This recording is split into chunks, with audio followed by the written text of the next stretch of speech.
एक दिन स्कूल जाने वाले लड़के रू और उसके दोस्त सोहाग ने फैसला किया कि वे दोपहर में नदी के उस पार पुराने इमली के पेड़ के नीचे जाएंगे। लोग कहते हैं कि वहां रात में आग के गोले दिखाई देते हैं और किसी की परछाई खुद से अलग होकर हिलती है।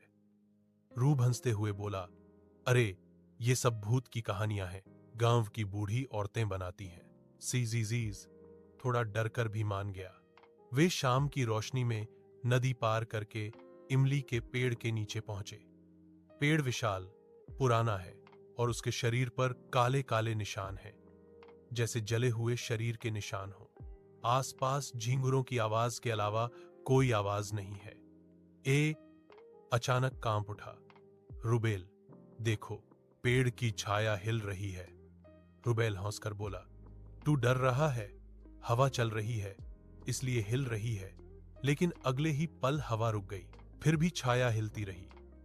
पेड़ की छाया धीरे धीरे लंबी होती हुई उनकी ओर बढ़ी, जैसे कोई अदृश्य चीज आगे बढ़ रही हो।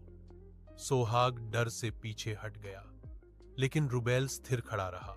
छाया रुबेल के शरीर पर आकर रुकी और पल भर में उसके चेहरे पर छाया की तरह काला निशान पड़ गया। रुबेल अचानक चिल्लाया और बेहोश हो गया। सोहाग डरकर गांव में भागा और सबको खबर दी। लेकिन जब लोग रुबेल को देखने गए तो उसके शरीर पर कोई निशान नहीं था, बस उसकी दोनों आंखें एकदम काली हो गई थीं, कोई पुतली नहीं थी।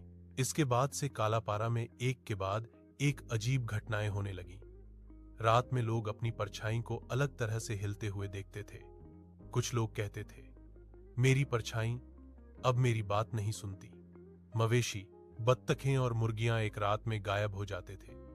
नदी के किनारे कोहरे में लाल आंखों वाली परछाई दिखाई देती थी।